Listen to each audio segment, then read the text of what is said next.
Meet Amenadiel. He was our first Pseudohemiodon Peru. The chameleon whiptail catfish is known for its color-changing abilities that help to camouflage it in the shallow waters of leaf litter and sandy areas of its native habitat. The color change does not happen often, if at all, while in an aquarium, but attempting to catch them or picking them up will see a drastic and almost instant change in color.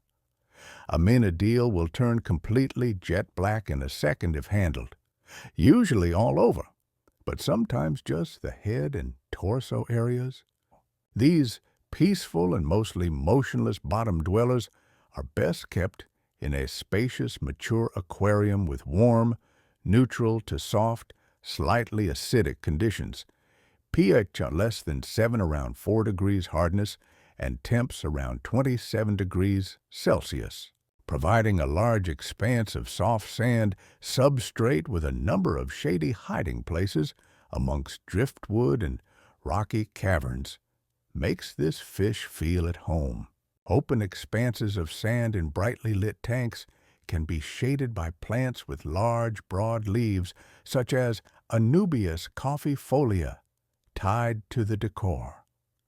The addition of dried leaf litter would further help to emulate the natural environment catappa or oak are readily available. Pseudohemiodon are peaceful and should be kept in groups, making them very expressive indeed.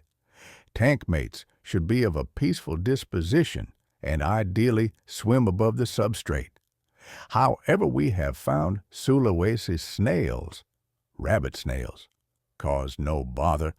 Neither do the few Corydorus nanus that share the enclosure. The presence of dither fish swimming around in open water may encourage these reclusive catfish out into view a bit more. Watch these guys carefully to ensure that none of the other fish are continually nipping away at the inactive, partially buried catfish. Avoid keeping with shrimp unless they are fan shrimp like Atia gabonensis or Atiopsis molluxensis. Good filtration, along with frequent partial water changes, are essential for keeping nitrogenous wastes to a minimum, ideally less than 30 ppm. However, the actual water flow does not need to be high, and very high flow should be avoided. Even though they are found in high-flow whitewater areas in Peru, the boulders that form the bottom provide sanctuary from the flow. We use a Fluval 307 filter, and this is a great option for 200 to 300-liter tanks. These fish should not be kept in less than 200-liter aquariums, and as with all bottom dwellers, the bigger the footprint, the better.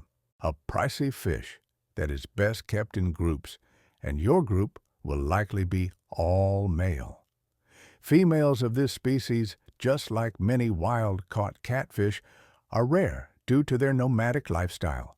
Breeding in aquaria is reported, but this is not a beginner fish to keep or breed. When breeding, the male will care for the eggs like many catfish, but in this instance, he carries the eggs with him on his very large mustache like mouth parts. Disturbing them will cause them to abandon the eggs, but if quickly left alone, males will often pick up where they left off.